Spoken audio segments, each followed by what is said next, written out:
अपनी अपनी पूजा धीरे धीरे करते रहो और इधर जो सुनाया जाए उसको भी सुन लो। पूजा बच्चे बच्चियां अपने करते रहें और जो पूजा कर ले वो यहाँ बैठ जाओ। थोड़ा सा कान लगा के सुन लोगे तो जीवन तुम्हारा ये सार्थक बनेगा।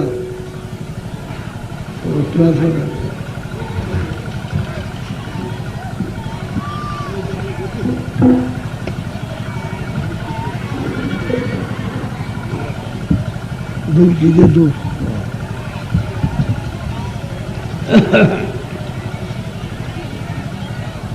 जय गुरुदेव,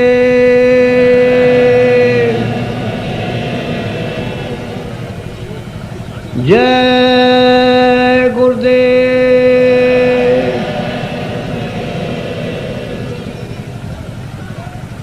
जय गुरुदेव,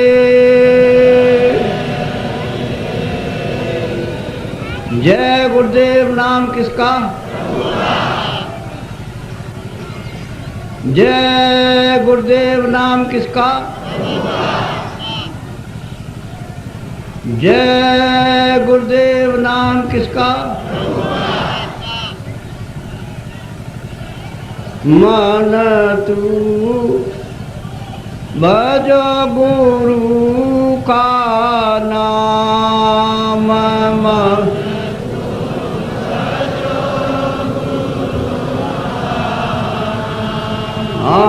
मैं मन तू भजो गुरु का नाम,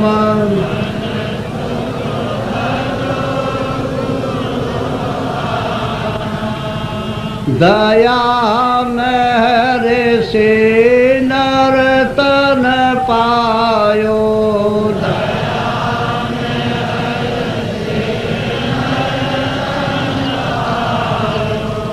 मति करना अभिमान,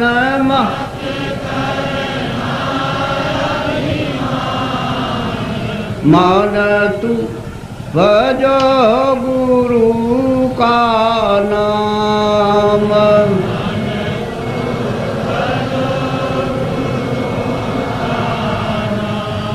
एक दिन खाली पड़ा रहेगा,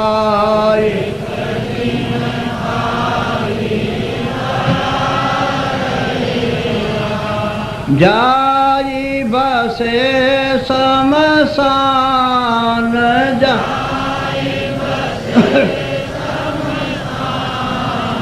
मन तू भजो गुरु का नाम,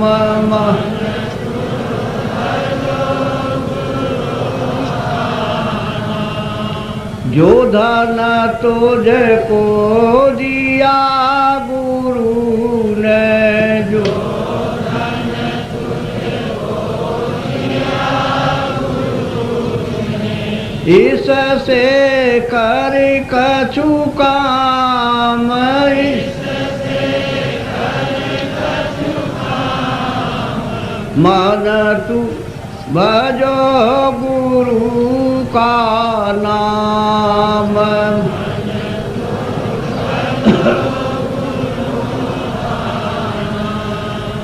अंत समय यो ही लौट जाएगा,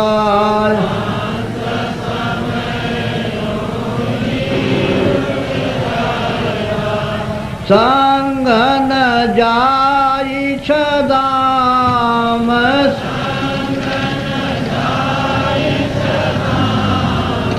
मन तू भजो गुरु का नाम,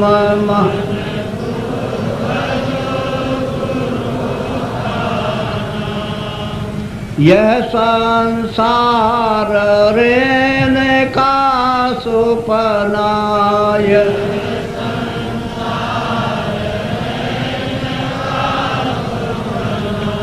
आई किया विश्राम, आई किया मान तू भजो गुरु का नाम।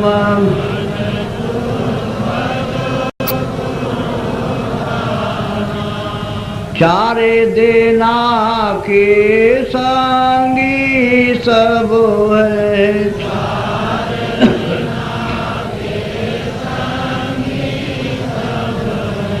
अंत न आवे काम,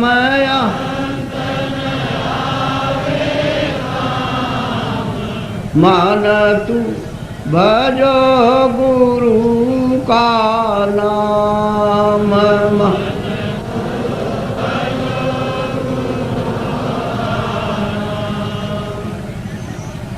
तासे चेत करो सतसंग से,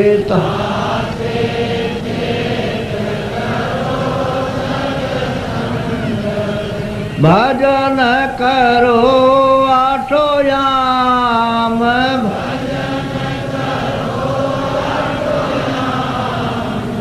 मान तू भजो गुरु का नाम। मान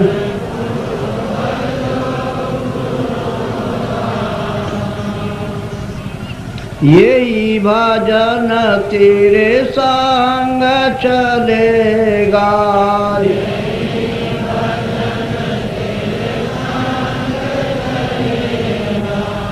पावेगा या राम,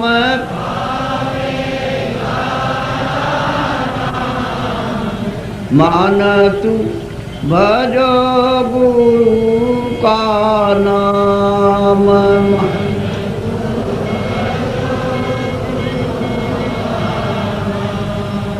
दया मेरे सत्य गुरु से लेकर,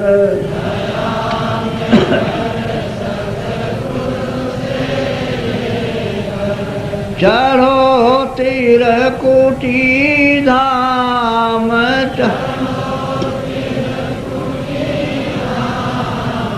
मान तू भजो गुरु का नाम।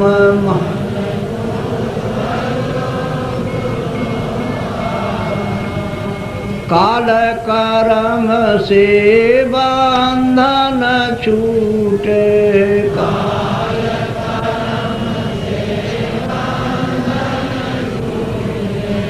मिले पुरुष सत्य नाम में,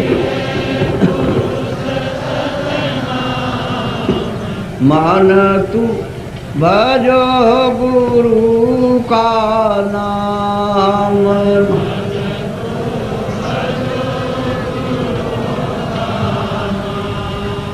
धन्य धन्य गुरुदेव, कृपा सेंद पूरन धनी, नेत करूं तुम सेव, अचल भक्ति मोई देव प्रभु। दीन अधीन अनाथ, हाथ गहा तुम आन कर, अब राखो नित साथ, दीन दयाल कृपा निधे। जय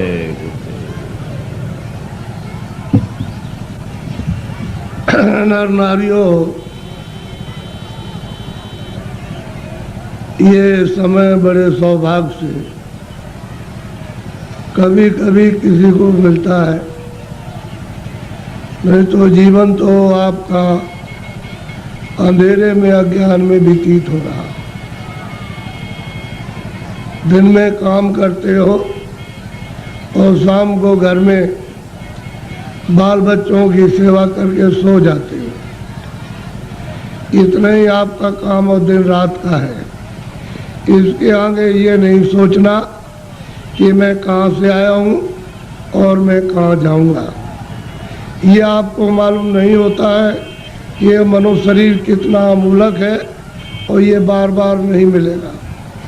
ये आपको किसी ने नहीं बताया कि इस मनुष्य शरीर का असली काम, असली उद्देश्य, किस काम के लिए आपको यहाँ मृतलोक में ये दिया गया है। इसको सब लोग बस इस झगड़े झंझट में, खाने पीने में, उठने बैठने में, लड़ाई झगड़े में, इसमें सब बिता देते हो। रात को भी वही संकल्प देखते हो और दिन को भी वही देखते हो। ना आपके हाथ में रात का पड़ेगा और ना आपके हाथ में दिन का पड़ेगा। ये मनुष्य शरीर थोड़े दिन के लिए उसने आपको मालिक ने दिया और ये कहा कि देखो मेरा ये मनुष्य शरीर दिया हुआ ये साफ सुथरा है और तुम इसमें बैठकर अपनी जीवात्मा का कल्याण, अपनी जीवात्मा को भगवान के पास में पहुंचा दो। हमारे मकान को गंदा मत करना, मैं तुमको किराए पर देता हूँ, भाड़े पर थोड़े दिन के लिए, समय पूरा होते ही मैं आ जाऊँगा और तुमको मकान से बाहर निकाल कर और मैं अपना मकान ले लूँगा। उसने ये कहा मेरे मकान में गंदगी मत जमा करना। तो आपने उसके अमोलक मकान को जो आपको दिया गया है उसमें कूड़ा कचरा, पाप और पुण्य, अच्छा और बुरा आपने इसमें भर लिया। अब श्वासों की पूंजी खत्म हो रही है तो वो आने वाला है और सामने खड़ा हो गया कि मकान को खाली कर दो। अभी आप क्या करोगे? उसके सामने होश उड़ जाएगा, आंखें बंद हो जाएंगी, कान बंद हो जाएंगे, जबान आपके मतलब ये वो भी बंद हो जाएगी, बुद्धि जो है वो पागल हो जाएगी, कहेगा निकलो मकान। पहचानना भी बंद, सुनना भी बंद, बोलना भी बंद, समझना भी बंद और मनुष्य रूपी इस किराए के मकान से जीवात्मा को निकाल करके बाहर करेगा। फिर तुमको ले जाएगा और वहाँ पर हिसाब करेगा कि तुमने कितना पाप किया और कितना पुण्य किया। उसी कर्म के आधार पर तुमको पशु में, पंछी में, कीड़ों में जाकर के बंद कर देगा। फिर ये मनुष्य शरीर आपको नहीं मिलेगा। ये अमोलक उसने आपको ये निधि दी है। हमको ये चाहिए कि इसमें जीवात्मा बैठी उसको जगाया जाए। तो आप किसी से रास्ता पूछते नहीं हो, भाई किस रास्ते से भगवान देखा जाएगा, किस रास्ते से मिल जाएगा। कोई रास्ता है मनुष्य रूपी मंदिर में? तो सबके पास भगवान के पहुंचने का रास्ता मनुष्य रूपी मंदिर में, कहीं बाहर नहीं है कि तुम पूरब में जाओ, पश्चिम में जाओ, उत्तर में जाओ। तुम्हारे मनुष्य मकान में उसके पाने का, देखने का, दर्शन का और जीव को यानी मतलब ये है कि पार करने का इसी से रास्ता। तो तुम किसी जानकार के पास जाते, उससे पूछते कि भाई भगवान के मिलने का कोई रास्ता है, तो वो बता देता आपको और फिर कहता कि देखो ये रास्ता है, इससे चलो। तो देवी और देवता और भगवान और ब्रह्मा और विष्णु महादेव और ईश्वर और ब्रह्म सब मिल जाएंगे। तो आप तो दिन भर इस काम में लगे रहते हो। दिन गया धंधे में, रात गई कोई। हीरा जलम अमोल था, कौड़ी बदले जाए। क्या आपने कर दिया मनुष्य शरीर पाकर? क्योंकि ये तो अमोलक मनुष्य शरीर है। सारे संसार की दौलत को एक जगह रख दिया जाए और इसकी आरती की जाए कि हमको फिर से मनुष्य शरीर ये खड़ा कर दो, दे दो, इसमें जीवात्मा को वापस ले आओ, तो ये धन दौलत नहीं कुछ कर सकता। ऐसा आपको सबको अमोलक मनुष्य शरीर दिया गया, चाहे किसी भी जात का हो, ब्राह्मण हो, क्षत्रिय हो, अर्जन हो, मुसलमान, ईसाई हो। भगवान के पाने का सबको ये अवसर दिया। आप कहोगे हमको भगवान के पाने का अवसर नहीं मिला, तो इससे बढ़कर के और क्या मिलेगा। अब आपको इसमें बैठकर किसी महात्मा की खोज करना है जो भगवान को पा चुका। उसको अगर आपने पा लिया और उसके पास पहुंच गए तो भगवान के पाने की आपने इच्छा जगा देगा। और जब इच्छा जाग जाएगी तो आप कहोगे मुझे रास्ता बताइए, तो रास्ता देगा। फिर आप बैठ कर के मनुष्य रूपी इस मकान में फिर भजन करना। जब भजन करोगे तो तुम्हारी दिव्य आँख, ज्ञान चक्षु, तीसरा नेत्र खुलेगा। उस नेत्र से भगवान और देवी और देवता देखे जाते हैं। ये बाहर की जो चर्म आँखें, जो शरीर की आँखें, ये देवी देवता को, स्वर्ग और वैकुंठ को नहीं देख सकती हैं। जब तुम्हारी अंदर की आँख खुल जाएगी वो उनको देखेगी और उससे मिलेगी और भगवान को देखेगी, तब बेड़ा पार, तब भवसागर से उतरोगे। ऐसे नहीं, मेरी तरफ बड़े ध्यान से देखो।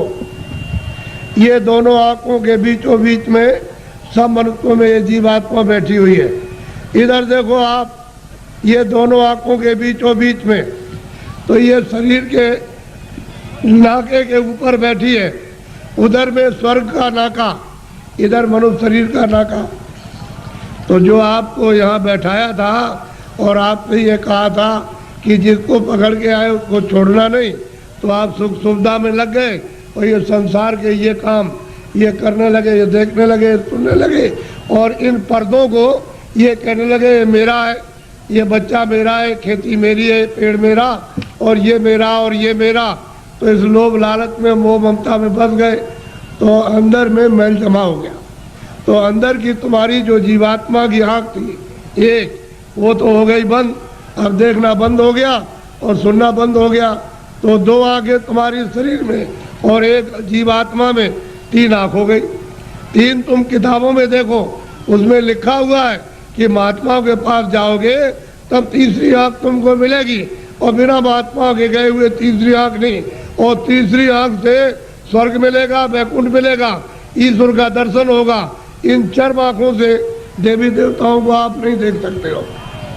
फिर उन्होंने कहा कि भाई देखो ये जीवात्मा बैठी है, उसमें एक कान है और शरीर में दो कान, तो बाहर के कान बाहर की आवाज़ सुनते और जीवात्मा का कान भगवान की आवाज़ को सुनेगा। तो तुम्हारे घट घट में, मनुष्य रूपी मकान में घंटे और घड़ियाल, आरती, पूजा 2400 घंटे हो रही है। तुमने कभी अपनी जीवात्मा से उसको सुना और देखा? सो रहे हो। ऐसे ही चले जाओगे, न तो ये जमीन जाएगी, न ये बच्चे जाएंगे, न तुमने सोना चांदी जमा किया वो जाएगा, न कपड़े जाएंगे, ये कुछ भी नहीं, सब छोड़ के और तुमको यहाँ से निकाल कर इसी मकान को उठा करके वहाँ जंगल में ले जा करके शमशान में पहुँचा के जला देंगे। क्या आपके साथ जाएगा? क्या आए थे आप? कुछ नहीं, अकेले आए थे। जब जाने लगोगे तो अकेले जाओगे। लेकिन इस माया में, इसमें ऐसे जड़ माया में फंस गए हो कि तुमको अपना होश ही नहीं है कि मैं किस रास्ते से आया हूँ, कैसे वापस जाऊँगा, रास्ता भूल गए। अब महात्मा महापुरुषों की जरूरत है वो रास्ता बताए।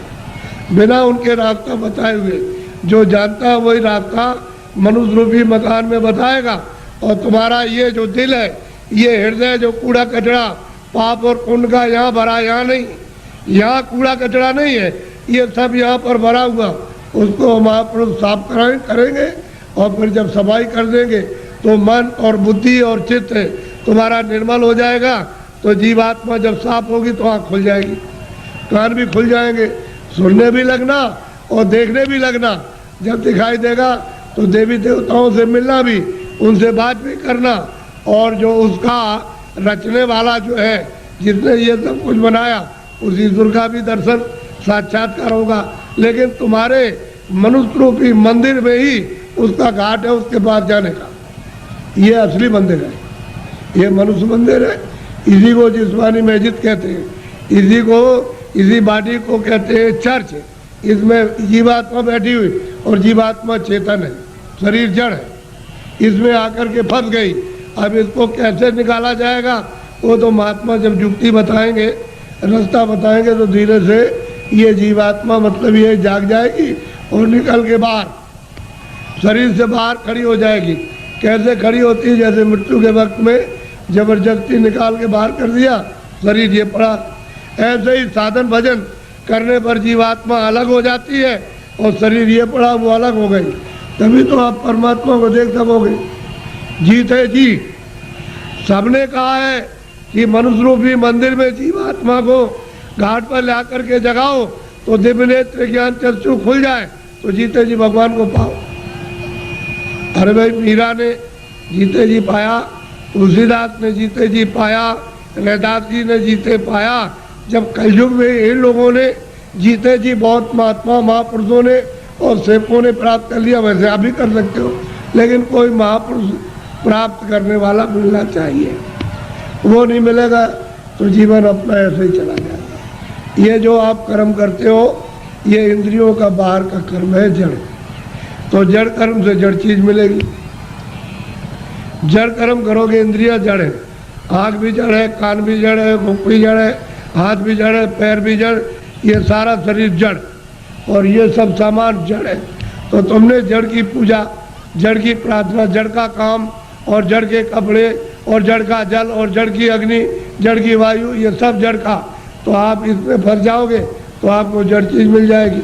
और इस जीवात्मा को जब जगा लोगे मनुष्य मंदिर में तो फिर आपको चेतन मिलेगा। जीवात्मा चेतन है, चेतन का चेतन से भजन करोगे तो चेतन मिल जाएगा। ये जड़ है, शरीर जड़ और ये सब साधन सामान जड़। तो आप लोग इसमें उलझ गए और फंस गए। लेकिन ये पूजा जो सच्ची है, आत्म पूजा, परमात्म पूजा, ये आत्मा की और देव पूजा, वो तो आप नहीं कर पाते। वो तो मनुष्य रूपी मंदिर से उसका रास्ता है, तब आपको मंदिर मिलेगा। वो तो चमकता है मंदिर, वो तो रोशन मंदिर है। वहाँ तो अंधेरा होता नहीं है, वहाँ तो बिजली जलती नहीं है, सूरज निकलता नहीं है वहाँ, मतलब वहाँ रात्रि होती नहीं है, इस तरह के पाप और पुण्य नहीं। ऐसे मंदिर में पहुंचकर अपनी जीवात्मा से मनुष्य रूपी मंदिर में उसकी पूजा करो, सच्ची चेतन पूजा, तो जीव कल्याण हो जाए सदा के लिए, ये मुक्त हो जाए, छुटकारा पा जाए। और तुम सच्ची पूजा नहीं करोगे तो इसमें फंस जाओगे तो आपको क्या मिलने वाला? अरे पाप और पुण्य इसका फल पा जाओगे। आप तो पुण्य करते नहीं हो, पापी पाप दिन और रात करते हो। तो बताओ कैसे तुमको फिर ये मनुष्य शरीर मिलेगा और कैसे भगवान मिलेगा? उसने तो कहा मन और बुद्धि और चित्त है ये निर्मल और अंतःकरण निर्मल जिसका हो जाएगा वो मुझको प्राप्त कर ले। तो आपने तो मन बुद्धि चित्त है, अंतःकरण निर्मल नहीं किया। ये तो काम क्रोध लोभ और मोह और अहंकार में फंसे रह गए। इसमें इस गंदगी को अपने ऊपर लाते रहे, पहाड़ों की तरह से लाद लिया, तो इसको उतारेगा कौन? ये सारा जीवन आपका व्यर्थ जा रहा है। मनुष्य शरीर फिर नहीं मिलेगा। चार खाने बनाइए, पशु योनि, पंछी योनि, कीड़ों की योनि, थल की योनि, इसमें से निकाल के उसमें बंद कर देगा। तो कभी कुत्ते की योनि में, कभी बिल्ली की योनि में, कभी चूहे की योनि में, कभी गाय की योनि में, कभी शेर की योनि में, कभी मछली की योनि में और कभी मगर की योनि में, कभी जीव जंतुओं में, इसमें बंद कर देगा। और अपना कर्जा जो आपने लाद लिया उसके देश में वो लेना देना पड़ेगा। ये कर्जा का देश है बच्चा, ये देश अपने घर में जाने का नहीं है। कर्जा ले और दे, कर्जा ले, कर्जा तुम ले लोगे तो मैं ब्याज के उसको चुकाना और आप चुका नहीं सकते हो।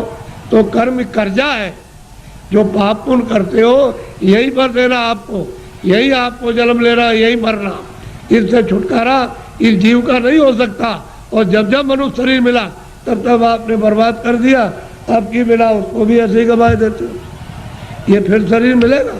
अब की बार हाथ से चला गया तो ये गांव आपको, ये बच्चे आपको, ये सब कुछ देखने को आपको नहीं मिलेगा।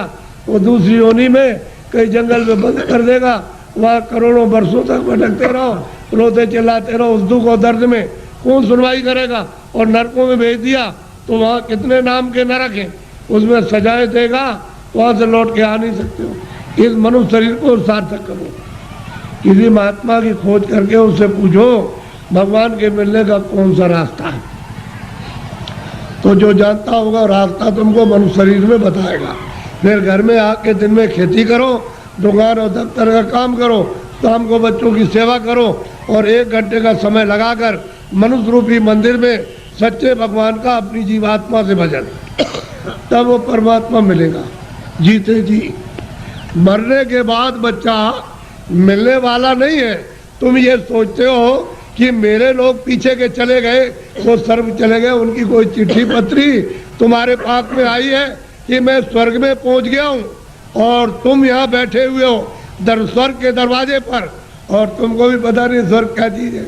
अरे दरवाजे पे बैठे हो, इधर मनुष्य शरीर का दरवाजा, उधर स्वर्ग का दरवाजा, और मनुष्य शरीर में बैठ करके स्वर्ग में नहीं जा सकते हो तो मरने के बाद पहुंच जाओगे। उनकी तो कोई चिट्ठी पत्री नहीं आई कि मैं यहाँ पहुंच गया हूँ, तुम भी चले आना, तुम भी चले आओगे। और न तुम जानते हो कि मेरे जाने वाले घर के कहाँ गए, उसका पता तुमको नहीं है।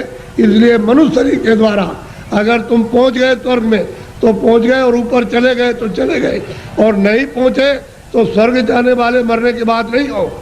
इसलिए खोज करो कि मनुष्य मंदिर है, ये असली मंदिर में घंटे घड़ियाल 2400 घंटे परमात्मा के बज रहे।